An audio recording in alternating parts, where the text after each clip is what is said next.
Next topic is ideals of kingship. Ashoka was one of the greatest king in the history of India. As we all know, Ashoka was one of the greatest and bravest king in the history of our India. We believe that the role of the king was that of a father to his children. So, according to Ashoka, he believed that the role of a king was considered or referred to as the father to his children. So he worked for the prosperity, happiness and welfare of his subjects. So he used to do or make different types of rules and regulations so that people can live peacefully in during his territory, and they should live happily, and so that whatever the rules and regulation which Ashoka had made, the normal citizens be can get benefit of it. He appointed officials called Mahamatas to carry out administrative work. So he also appointed an official called Mahamatas who will look after the administrative work during his empire. He built good roads and planted shady trees on both sides of the road. So he also built good quality of roads and planted shady trees on both sides of the road.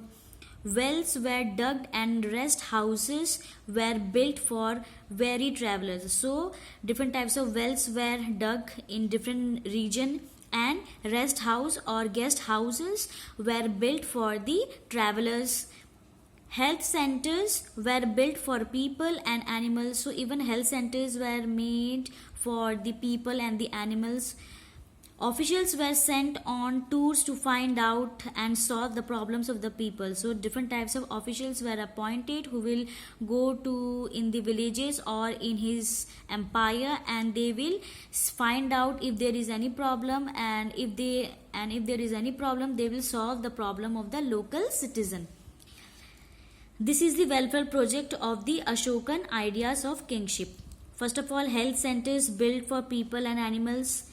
Mahamatas appointed to carry out administrative work. Officials sent on tours to solve people's problem. Good roads were built, trees planted on both sides of the road to provide shade. And last, wells dug and rest houses built for weary travelers.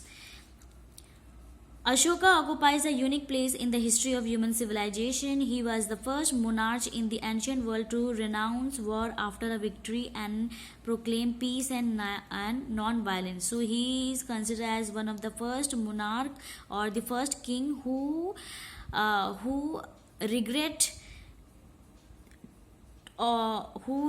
of fighting in a war, and after a victory he proclaimed peace and non-violence. That means he gave up the war and non-violence, and finally he followed the path of Gautama Buddha. He championed the cause of universal brotherhood and tolerance. So he championed the cause of universal brotherhood, and universal brotherhood means bhaichara and tolerance.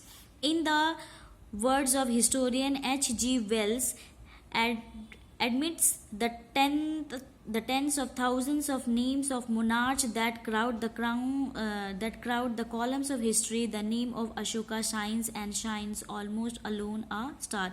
So even a great historian, he had wrote a sentence for Ashoka, and which he considered Ashoka's braveness, Ashoka's intelligence, Ashoka's different types of you can say rules and regulation which helped the normal citizens during his empire. So this is all about Ashoka, and by learning this we end the chapter.